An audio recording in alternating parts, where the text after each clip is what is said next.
Okay, my name is Eric Whitman. I'm the animation instructor at SVCTE, and I started this program about 18 years ago. My experience in the industry started after I graduated from UCLA's master's program in animation. My first job was at Sony Animation, where I worked on the Men in Black animated series. I worked on the Jackie Chan cartoon a little on the Dilbert cartoon. I was an animatics editor at Sony Animation. I'm Natalie Valencia Santaguillo. I'm in the 12th grade. I'm Danny Navarro, and I'm a senior. So a typical day in animation is, well, you get in. If we're doing a regular lesson, he'll talk about the lesson for today. He'll walk us through the routine on how to do the assignment. If it's like a new animation project or if we're just drawing, he'll tell us what to do. He'll help us out, and then for the rest of the class, he'll just let us go. Be free and wild and explore imagination. On occasion, especially at the beginning of the year, there will be a few longer lectures where he'll explain like more complicated concepts and like give us a rundown of the software and everything. The core checkpoints in my class would be, at the beginning, there are some basic illustration skills that I want everyone to have, being able to do character turnarounds and keeping proportions consistent.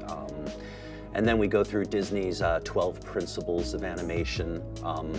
All these little tricks about how to make stuff move, has to do with physics and timing and strategic distortions of drawings, sort of basic movement technique. He'll teach us about like how to draw certain characters, because in animation it focuses on like the shapes of characters and how to make them look appealing on cartoons and TV, and how to just get the audience to tune in and watch them. So it'll teach us about how to make a character look nice. And then when we get into the 2D computer animation with Adobe, making sure that everyone really has a good grasp of both the art and animation tools before we go into a series of projects, so that they don't feel like they're fighting the computer the whole time. They can focus on just the art and the creativity and not stressing out about all the technical stuff. And then later on in the school year, he'll teach us about the software Adobe Animate, on how to use that and how to make animations.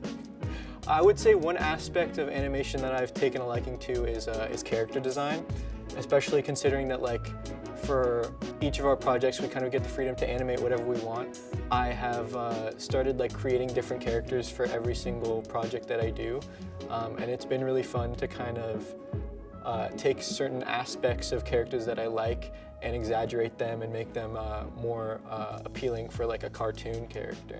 You know, we really focus on these foundational skills that can lead to lots of different career paths. So we're all making final films for the festival.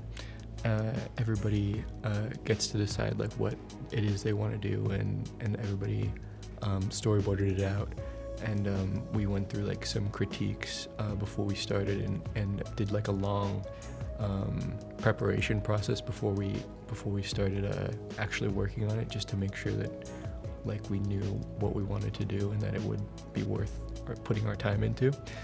So what I learned is I like more storyboard drawing, because it's just regular drawings, not full on animating, and just making up my own little stories. One thing I've heard a lot of is that when my students go on to college, they'll contact me later and they'll be like, college is fine, but your class was better.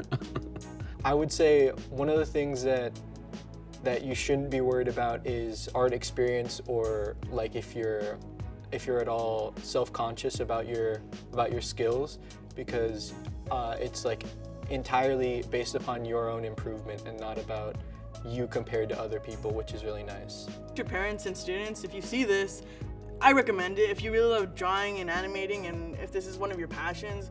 Yeah, usually I would say the advice that I give to my students is that I think the reason why you make a career in animation is because you love it. Most of the people I think that make it in animation are people that are just really artistic, really creative, and could never even imagine themselves doing anything different. And if you have that kind of passion for it, then I think it's a really fulfilling career path.